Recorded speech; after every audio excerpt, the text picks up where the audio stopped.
Right now, on a launch pad somewhere, a person is preparing to make a choice you and I will never have to make.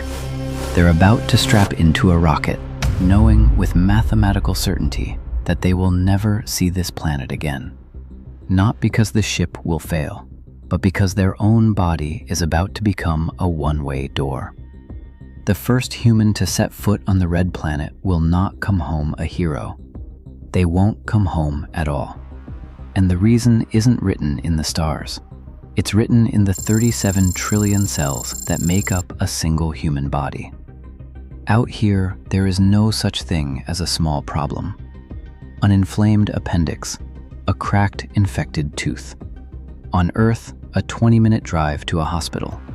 On Mars, the nearest surgeon is 55 million kilometers and 8 months away. Something a paramedic could fix in an hour becomes a death sentence measured in days.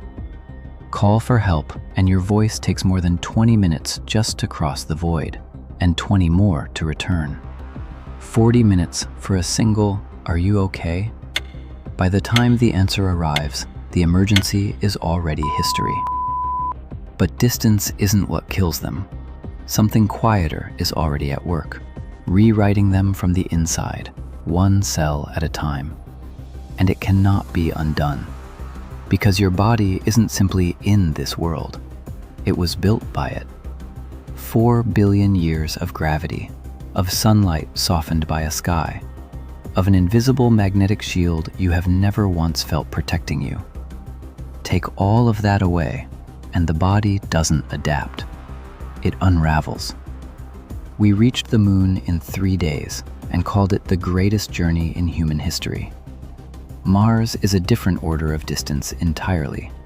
6 to 9 months out, 6 to 9 months back. A single mission swallows 2 to 3 years of a human life before the word home can even be spoken again. Every astronaut who ever left Earth stayed close enough to look down and find the coastline where they were born. These travelers will search for home and find a single blue speck, no brighter than the stars around it. A dot you could hide behind your thumb. Everyone you have ever loved shrunk to a point of light. And across those years, the body is dragged through 3 different worlds of gravity. Months of pure weightlessness on the way out. Then Mars, just 38% of the pull you were built for. And if they ever attempt the return, the full crushing weight of Earth again. 3 environments. The human body was engineered for exactly 1. But suppose we solved it. Suppose we built the perfect ship, spinning, artificial gravity, every bone kept strong. It still wouldn't be enough, because the deadliest thing out there was never gravity. It's the light. We imagine death in space as fire, a hull breach, a scream lost in vacuum. The real killer makes no sound at all. It's invisible. It never stops. And it passes straight through steel, through skin, through the strands of your DNA, every second of every day. Here, Earth's atmosphere and magnetic field block 99.9% of it. Out there, an astronaut absorbs up to 1,200 millisieverts in a single mission, roughly 700 times the radiation you'll receive this entire year. That is the equivalent of 12,000 chest x-rays, or standing in front of a CT scanner over 600 times, and never once stepping away.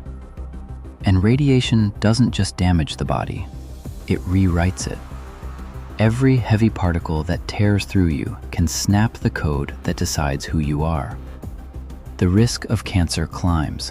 The arteries age by decades. The brain itself takes measurable damage.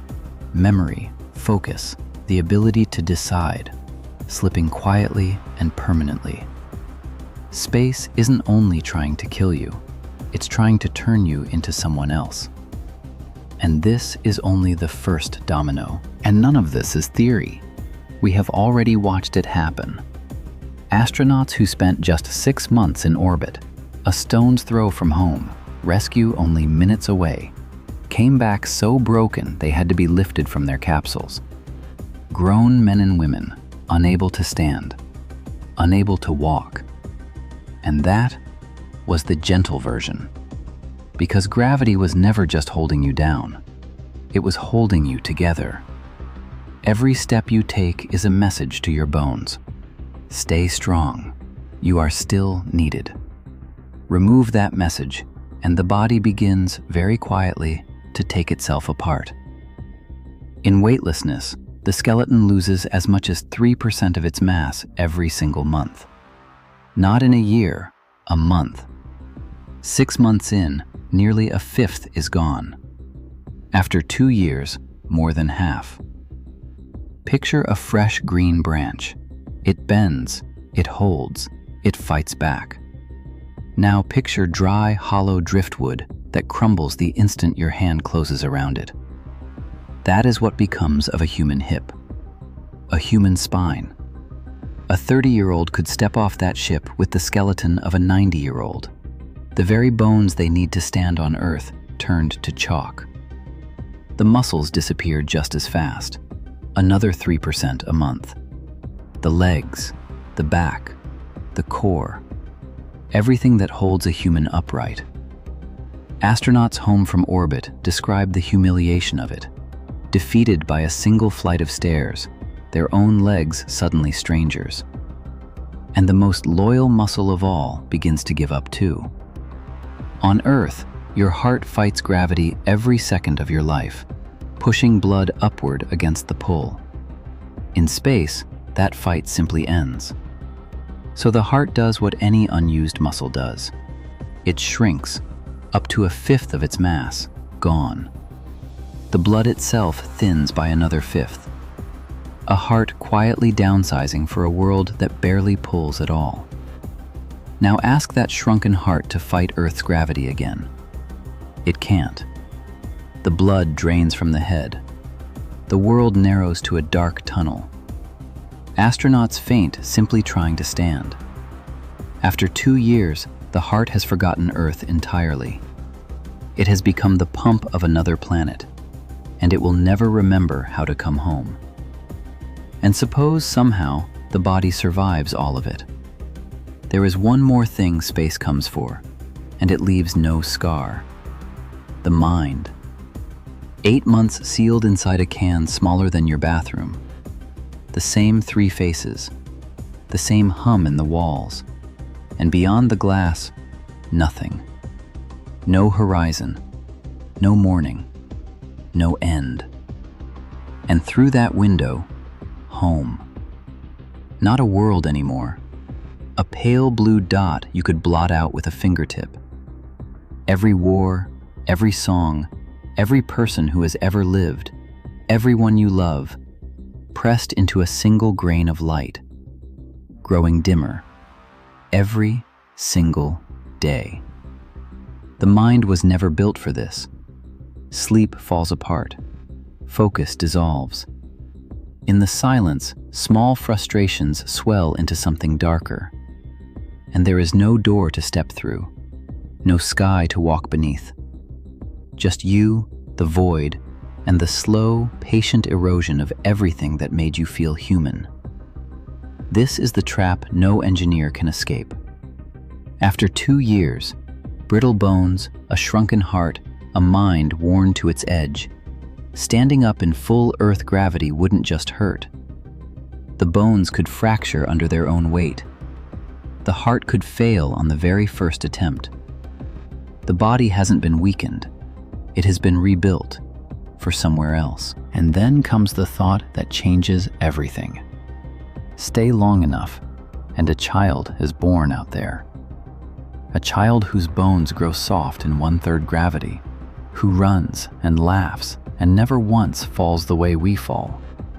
A child who could never set foot on Earth because our gravity would crush a body that never learned to carry it. They would look up at a pale blue star in their night sky and be told, that is where your species began, a home they can never visit. We wouldn't just be sending explorers to Mars. we would be creating the first humans who can never come home because they were never from here at all. So this is the truth we never put on the posters. The first people to reach Mars may never return, not for glory, not for science, but because their own bodies and the children they raise beneath that alien sky will belong, completely and forever, to another world. Wide, still awe. Lone figure on the red plain at dusk, facing the tiny blue star. And that leaves the one question no equation can answer. Would you go? Knowing the ship travels only one way, knowing your own body would slowly become something Earth could never take back, would you still climb aboard? Or is this a line humanity was never meant to cross? Tell me in the comments below, yes or no, and why. I read every single one. And if these are the questions that keep you awake long after the screen goes dark, subscribe and stay with us. A new story every week, each one carrying us a little further from home.